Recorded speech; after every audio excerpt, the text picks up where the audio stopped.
So, good evening, everybody. Today we can see about the fundamental rights. இந்த session வந்து ரொம்ப இம்பார்ட்டன்டான session. ஏன்னா நிறைய ரைட்ஸ் இருக்கு. ஸோ அதனால இதை வந்து கொஞ்சம் கான்சென்ட்ரேட் பண்ணி பார்க்கலாம். ஓகே. ஸோ ஃபர்ஸ்ட் வந்து ஃபண்டமெண்டல் ரைட்ஸ் வந்து பார்த்தீங்கன்னா பார்ட் 3 ஆஃப் த கான்ஸ்டியூஷன்ல இருக்கு. ஆர்டிகல்ஸ் பார்த்தீங்கன்னா ஃப்ரம் 12 to 35. நம்மளுக்கு ஏற்கனவே நம்ம பார்த்துருக்கோம் கான்ஸ்டியூஷன் வந்து derived from the constitution of USA. So டோட்டலாக வந்து 7 ஃபண்டமெண்டல் ரைட்ஸ் இருக்கு. ஆனால் அட் ப்ரெசென்ட் வந்து 6 ஃபண்டமெண்டல் ரைட்ஸ் தான் இருக்கு. நம்ம அதை பற்றி தான் இப்போ பார்க்க போகிறோம். அடுத்த இதில் பார்க்க போகிறோம். ஸோ இது வந்து பார்ட் 3 ஆஃப் த கான்ஸ்டியூஷன் வந்து எனக்கு இன்னொரு நேம் பார்த்தீங்கன்னா மேக்னா கார்ட்டா ஆஃப் இந்தியா அப்படின்றது வந்து ரொம்ப முக்கியமான டேர்ம். இது வந்து 1 மார்க்ல கேட்கலாம். டாஸ் வாஸ் டிஸ்கிரைப்ட் as தி மேக்னா கார்ட்டா ஆஃப் இந்தியா அப்படின்னு கேட்கலாம். ஃபண்டமெண்டல் ரைட்ஸ் வந்து எல்லாருக்குமே இருக்கு. ஆனா சர்டன் ஃபண்டமெண்டல் ரைட்ஸ் வந்து இந்தியன் சிட்டிசனுக்கு மட்டும்தான் இருக்கு. ஸோ அது வந்து நீங்க கேர்ஃபுல்லா பார்த்துக்கணும். ஓகே. ஸோ இந்த பார்ட் வந்து ரொம்ப இம்பார்ட்டன்ட். ஸோ ஃபண்டமெண்டல் கான்ஸ்டியூஷன் மேக்னா கார்ட்டா ஆஃப் இந்தியா அப்படின்றத ஞாபகம் வச்சுக்கணும். ஓகே. ஸோ ஃபர்ஸ்ட் மேக்னா கார்ட்டானா என்ன அப்படின்றத நம்ம இதில் பார்க்கலாம். So Magna Carta is the Charter of Rights issued by King John of England in 1215 from some people like barons அப்படின்னு சொல்லியிருக்காங்க. ஏன் அப்படின்னா இதுதான் வந்து ஒரு ரிட்டன் டாக்குமெண்டா இருக்கு. ரிலேட்டட் எது பார்த்தீங்கன்னா fundamental rights of citizen. So ஒவ்வொரு ரைட்ஸுமே வந்து யாருக்கு இருக்கு?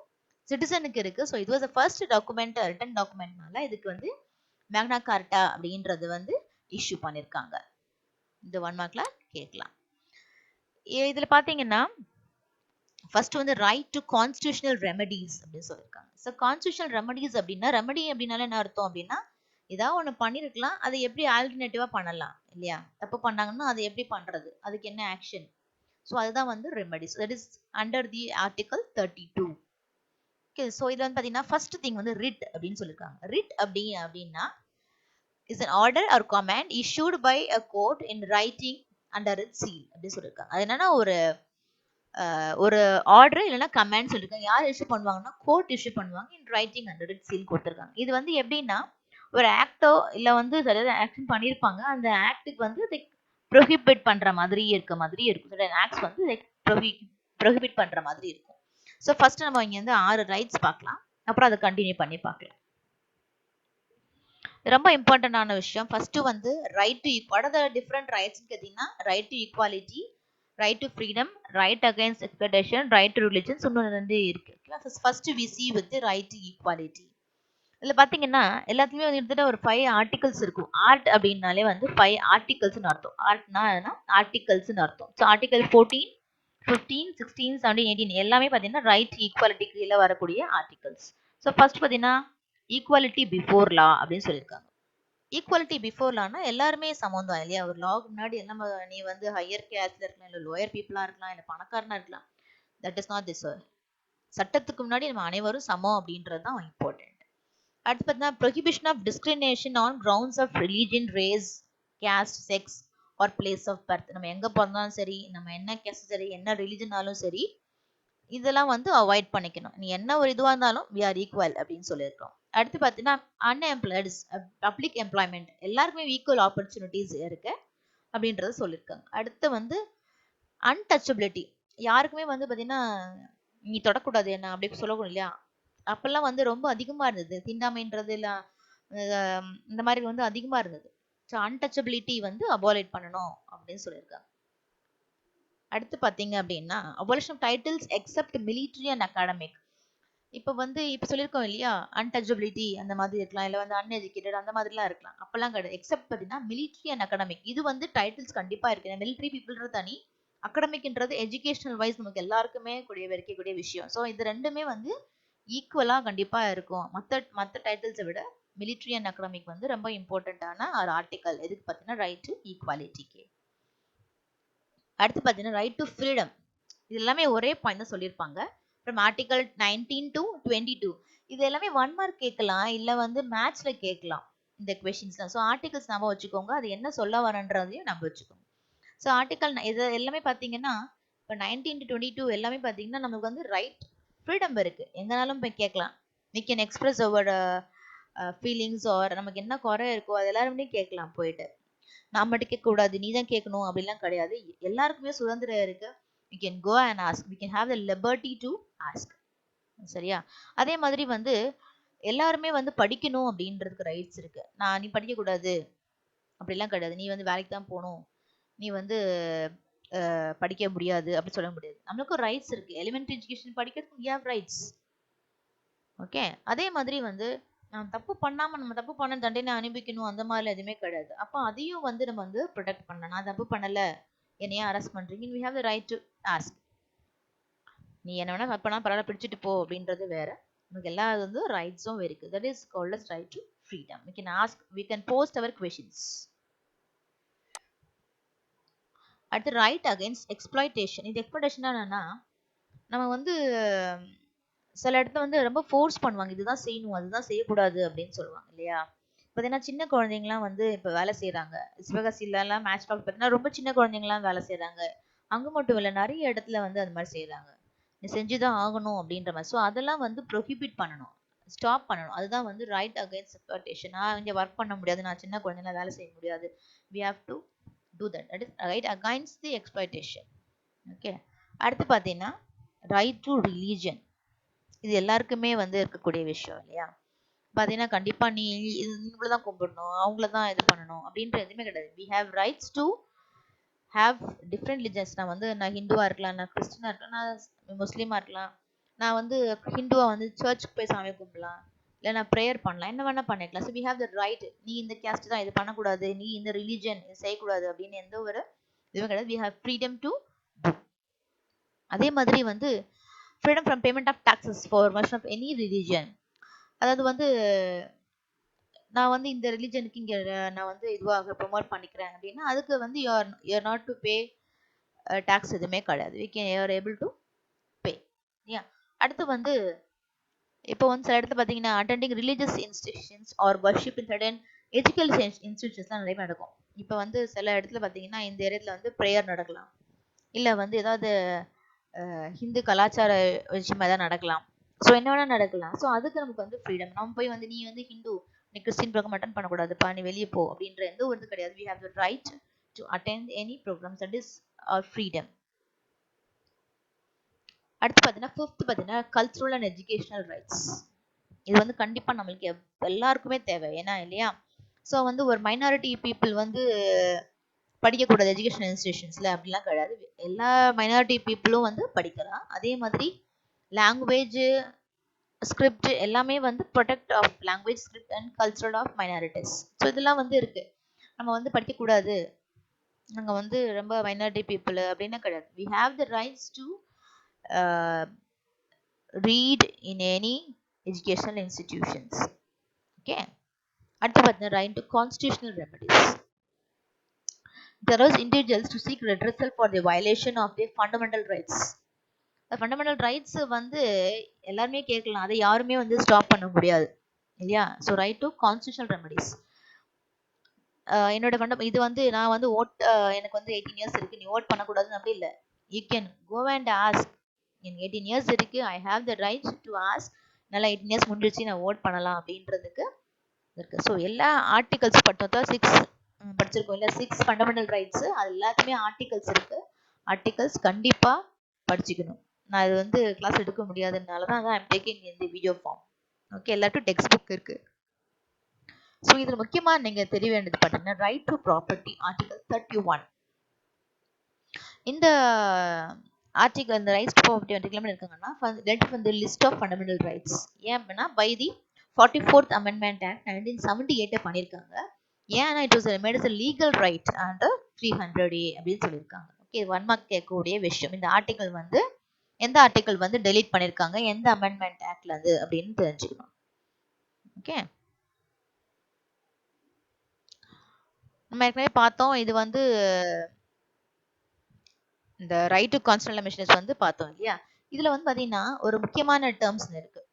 சுப்ரீம் கோர்ட்டும் ஹை கோர்ட்டுக்கும் வந்து 5 kinds of writ பார்த்தோம் இல்லையா? ரிட் பார்த்தோமா? 5 ரிட் என்ன பார்த்தோம்? இஸ் அன் கமாண்ட் ஆர்டர் பார்த்தோம் இல்லையா? இதெல்லாம் இருக்கு பாத்தீங்க. ஃபர்ஸ்ட் வந்து habeas corpus, mandamus, prohibition, quo warrantum and certiorari. அதனால தான் வந்து supreme court was called as the guardian of the constitution அப்படின்னு சொல்லியிருக்காங்க. இந்த 5 writsம் அவங்களுக்கு அந்த எம்பவர் பண்ணக்கூடிய விஷயம் இருக்கு. அதே மாதிரி சுப்ரீம் கோர்ட்டை வந்து கார்டியன் ஆஃப் தி கான்ஸ்டியூஷன் அப்படின்னு சொல்லியிருக்காங்க. அக்கார்டிங் டு அம்பேத்கர் பார்த்தீங்கன்னா ஆர்டிகல் 32 தான் வந்து heart and soul of the constitution. So ஒரு கான்ஸ்டியூஷன் முக்கியமான மைய பகுதி பார்த்தீங்கன்னா ஆர்டிகல் 32 அப்படின்னு சொல்லியிருக்காரு. ஸோ அந்த என்னென்ன ரிட்ன்றதை பார்க்கலாம். So 5 kinds of writs. First பார்த்தீங்கன்னா ஹேபியஸ் கார்பஸ் அப்படின்னு இருக்கு. இது என்னன்னா safeguards people from illegal arrest. தப்பா அரெஸ்ட் பண்ணியிருப்பாங்க, அவங்கள வந்து சேஃப்கார்ட் பண்ணணும். நான் தப்பே பண்ண மாட்டேன், ஆனால் என்ன அரெஸ்ட் பண்ணியிருப்பாங்க, அதை வந்து சேஃப்கார்ட் பண்ணுறதா ஒரு ஆர்டர் இஷ்யூ பண்ணலாம். இவங்க எதுவும் தப்பு பண்ணல, ஸோ இல்லீகல் அரெஸ்ட் வந்து can give an order. Okay. அடுத்து வந்து மேண்டம்ஸ். இது எப்படி பார்த்தீங்கன்னா ஒரு பெட்டிஷனர் வந்து நம்ம எதாவது கொடுக்குறோன்னு வச்சுக்கோங்க, லீகல் ஒர்க் பப்ளிக் அத்தாரிட்டிஸ் பண்ணியிருக்காங்கன்னு சொல்லி ஒரு பெட்டிஷன் கொடுத்தாங்கன்னா அவங்கள வந்து ப்ரொடெக்ட் பண்ணும். சப்போஸ் எங்கள் ஏரியாவில் வந்து இது மாதிரி நடந்திருக்கு அப்படின்னு சொல்லிட்டு நம்பி பெட்டிஷன் கொடுத்தாங்கன்னா நீங்கள் ஏன் பெட்டிஷன் கொடுக்கறது அப்படின்னு வந்து கேட்கக்கூடாது நம்மளை வந்து. ஸோ அந்த பீப்புளை வந்து they will protect the petitioner. யார் கொடுக்குறாங்களோ அவங்க ப்ரொடெக்ட் பண்ணக்கூடிய ஒரு ஆர்டர் தான் வந்துன்னா மேண்டமஸ் அப்படின்னு சொல்லலாம். அடுத்து ப்ரொஹிபிஷன். இது வந்து என்னன்னு டு ப்ரிவெண்ட். இது ஒரு கோர்ட் வந்து சப்பார்டினேட் கோர்ட் வந்து என்ன ஆகும், ப்ரிவெண்ட் பண்ணிக்கும், இது ப்ரொஹிபிட் பண்ணிக்கும் ஒரு ஆக்டிங் பியாண்ட் இஸ் ஜுரிஸ்டிக்ஷன். அடுத்து செரிட்டோரியன் பார்த்தீங்கன்னா it questions an order issued by subordinate court by overstepping its decision. So அதுக்கு மேலே அந்த ஜுரிஸ்டிக்ஷன் மேலே வந்து it can give an order by the subordinate courts. அடுத்து வந்து quo warranto. It prevents usurpation of public office through illegal manner. இது வந்து பார்த்தீங்கன்னா நிறைய பிரைவேட் பப்ளிக் ஆஃபீஸ் வந்து என்ன பண்ணுவாங்கன்னா தெரியாம உள்ள கொண்டு போயிடுவாங்க. இந்த மாதிரிலாம் இருக்கு, ஸோ ஒரு ஒர்க் முடியணும் அப்படின்னா சம்திங் தே ப்ரொவைட், உள்ள கொண்டு போறதுக்கு எப்படிலாம் உள்ள கொண்டு போகலாம் அப்படின்றத வந்து பண்ணுவாங்க. பப்ளிக் ஆஃபீஸர்ஸ் பண்ணுவாங்க, இல்லீகலா பண்ணுவாங்க. அதை வந்து ப்ரிவென்ட் பண்ணக்கூடியதான் quo warranto. ஸோ இதுக்கு எல்லாமே நான் வந்து வெல் டேக்கிங் கிளாஸ் வந்து I will save with examples. அந்த 5 இதுக்கும் நான் எக்ஸாம்பிள்ஸோட நான் சொல்லிடுறேன். You just know what is this kind of writ. அடுத்து பார்த்தீங்கன்னா suspension of fundamental rights. Suspension என்னது, ப்ரிவென்ட் இல்லையா, டு ஸ்டாப் அப்படின்னு சொல்ற மாதிரி சொல்லுவோம். இது எப்போ பார்த்தீங்கன்னா சஸ்பென்ஷன் எப்போ நடக்கலாம் பார்த்தீங்கன்னா ஃபர்ஸ்ட் வந்து பிரசிடென்ட் வந்து he can make an emergency. அந்த ஆர்டிகல் பார்த்தீங்கன்னா 352 ஆர்டிகல்ல he can automatically suspend any fundamental rights. அதே மாதிரி சில ஆர்டிகல் வந்து என்ன பண்ணலாம்னா ஸ்பெசிபிக் ஆர்டர்ஸ் வழியாகவும் சஸ்பெண்ட் பண்ணலாம். ஃபர்ஸ்ட் வந்து பார்த்தீங்கன்னா ஆட்டோமேட்டிக்காக சஸ்பெண்ட் பண்ணலாம் பிகாஸ் ப்ரொக்ளமேஷன் எமர்ஜென்சின்னு சொல்லலாம். அது பிரசிடென்ட் சஸ்பெண்ட் அது fundamental rights through specific orders வழியா. இது அந்த ஆர்டர்ஸ் எல்லாமே எப்படி பண்ணா அப்ரூவ்ட் பை தி பார்லிமெண்ட். கண்டிப்பா பார்லிமெண்ட் வந்து அப்ரூவ் பண்ணி தான் ஆகணும். And one more very important பார்த்தீங்கன்னா he cannot suspend the freedoms given under 20 and 21. எதுக்கு பார்த்தீங்கன்னா கன்விக்ஷன் ஃபார் ஆஃபென்சஸும் protection of life and personal liberty. இதெல்லாம் எனக்கு I don't know and idea. ஞாபகம் வச்சுக்கோங்க, இந்த ஆர்டிகல் 2020 வந்து நம்ம எந்த காரணத்தை கொண்டும் எனி சர்க்கம்ஸ்டன்சஸ்ல வந்து இந்த ஆர்டிகல் வந்து we cannot able to suspend. இந்த ரைட்ஸ் வந்து இந்த வந்து நம்ம எப்பவுமே வந்து சஸ்பெண்ட் பண்ண முடியாத விஷயம். ஓகே. அடுத்து பார்த்தீங்கன்னா இம்பார்ட்டன்ட் சாப்டர் வந்து டைரக்டிவ் பிரின்சிபல்ஸ் அப்படின்னு சொல்லுவோம். ஸோ ஒவ்வொரு ஸ்டேட்டுக்குமே வந்து ஒவ்வொரு டைரக்டிவ் பிரின்சிபல்ஸ் இருக்கும் இல்லையா. ஸோ இது எங்க கவரா பார்த்தீங்கன்னா பார்ட் 4 கான்ஸ்டியூஷன் பார்த்தீங்கன்னா ஃப்ரம் ஆர்டிகல்ஸ் 36 to 51. இது எதை நார்மலாக வந்து அதை கிளாஸிஃபை பண்ண முடியாது. அந்த basis of their content and direction வந்து they are classified into 3 broad characteristics: socialistic, Gandhian and liberal intellectual அப்படின்னு சொல்லியிருக்காங்க. இந்த பிரின்சிபல்ஸ் எதுவுமே வந்து கோர்ட் வந்து என்ஃபோர்ஸ் பண்றதுக்கு நோ சான்ஸ். அந்த concerned state can make take order, but court வந்து இந்த பிரின்சிபல்ஸ் எதுவுமே ஃபோர்ஸ் பண்ண முடியாது. ஓகே. பார்த்தீங்கன்னா அடுத்து பார்த்தா fundamental for the governments of the country. So ஒரு கண்ட்ரிக்கு வந்து நம்ம ஃபண்டமெண்டலாக இருக்கக்கூடிய விஷயம். The government is duty bound to apply these principles for making laws. So இந்த லாஸ் எல்லாம் எதுக்கு அப்படின்னா சோஷியல் வெல்ஃபேர் ப்ரொமோட் பண்றதுக்கு ரொம்ப important. To promote the social welfare of the people we need some directive principles. So அதனால தான் இந்த principles வந்து டாக்டர் அம்பேத்கர் வந்து novel features of the Indian constitution அப்படின்னு சொல்லியிருக்காரு. ஓகே, இது வந்து மறந்துடக்கூடாது. Novel features of the Indian constitution அப்படின்னு சொல்லியிருக்காரு. இதில் பார்த்தீங்கன்னா 86th Amendment Act இருக்கு. இது என்ன பண்ணிருக்காங்க அப்படின்னா it's change the subject matter of article 45 and made elementary education a fundamental right under article 21A நம்ம பார்த்தோம் இல்லையா? ஸோ கம்பல்சரி எலிமெண்ட்ரி எஜுகேஷன் எல்லாருக்கும் வேணும் அப்படின்னு சொல்லியிருந்தோம். ஸோ 45லேருந்து தே சேஞ்ச் இன்ட்டு 21A. இது என்ன பண்ணோம்னா சைல்ட்ஹுட் ஏர்லி சைல்ட்ஹுட் கேர் கண்டிப்பாக இருக்கணும். And education for all children எப்போ 6 இயர்ஸ் கம்ப்ளீட் ஆனதுக்கு வரும் கண்டிப்பாக அவங்க எல்லாருக்குமே வந்து சைல்ட்ஹுட் எஜுகேஷன் கண்டிப்பாக இருக்கணும். உங்கள் கேரும் இருக்கணும் அப்படின்னு சொல்லியிருக்காங்க. So elementary education and childhood care after 6 வந்து கம்பல்சரி. அதுதான் வந்து 86th அமெண்ட்மெண்ட் ஆக்ட் வந்து சொல்லியிருக்காங்க article 21A.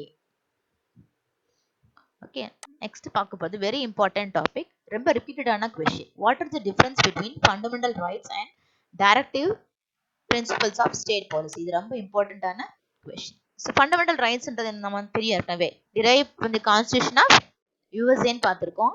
This was derived from the constitution of the Ireland. Next வந்து even the government cannot take away or abridge these rights. So எந்த ஒரு நம்மளோட fundamental rights வந்து கவர்மெண்ட் கூட நம்மகிட்ட வந்து பறிக்க முடியாது. ஓகே, ஆனால் பிரின்சிபல்ஸ் வந்து டேரக்ட் பிரின்சிபல்ஸ் இருக்கும், கவர்மெண்ட்ல இருந்து இன்ஸ்ட்ரக்ஷன்ஸே வரும். ஓகே, டிஃபரன்ஸ் இருக்கு, அண்டர்ஸ்டாண்ட் த டிஃபரன்ஸ். ஓகே, இந்த ஃபண்டமெண்டல் ரைட்ஸ் வந்து யாருமே நம்ம உரிமை நம்ம கேட்கலாம், அது யாருமே வந்து தடுக்க முடியாது. ஆனால் வந்து டைரக்டிவ் பிரின்சிபல்ஸ் பார்த்தீங்கன்னா இன்ஸ்ட்ரக்ஷன்ஸ் வந்து அங்கேருந்து கவர்மெண்ட்லேருந்து தான் நமக்கு வரும். So may instruction government. These are enforceable by the court of law. கண்டிப்பாக வந்து லா என்ஃபோர்ஸ் பண்ண முடியும். பட் நம்ம பார்த்து ஏற்கனவே it is not enforceable any court. These have legal sanctions. These have moral and political sanctions. ஏன்னா இது வந்து ஃப்ரம் தி கவர்மெண்ட்டை, இது வந்து பார்த்தீங்கன்னா நம்மளுடைய இருக்கனால வே ஆஃப் லீகல் சாங்ஷன்ஸ் மட்டும்தான் இருக்கும். அடுத்து வந்து these rights strengthen political democracy in the country. கண்டிப்பாக வந்து நம்ம ரைட்ஸ் வந்து பொலிட்டிக்கல் டெமோக்ரஸியை கண்டிப்பாக வந்து ஸ்ட்ரென்தன் பண்ணக்கூடிய விஷயம். இது பார்த்தீங்கன்னா these principles ensures social and economic democracy. Social and economic democracy. These are natural rights, ஏன்னா நம்மளோட ரைட்ஸ். இது வந்து எப்படின்னா these lead to protect the human rights. So directive principles வந்து protect the human rights. So இந்த part வந்து ரொம்ப இம்பார்ட்டண்டான நம்ம பார்த்துன்னு சொல்லியிருக்கேன். ஸோ இது வரைக்கும் வந்து நான் என்னோட வீடியோவில் இது பண்ணுறேன். நீங்கள் அடுத்து வந்து ஃபண்டமெண்டல் டியூட்டிஸ் வந்து நான் வந்து we go with this session, live sessionல நம்ம பார்க்கலாம். So please go through this. இந்த கான்செப்ட் பார்த்துக்கோங்க. நாங்கள் வந்து நெக்ஸ்ட் செஷன்ல வந்து we are going with the live session for the fundamental duties and other concepts. Thank you.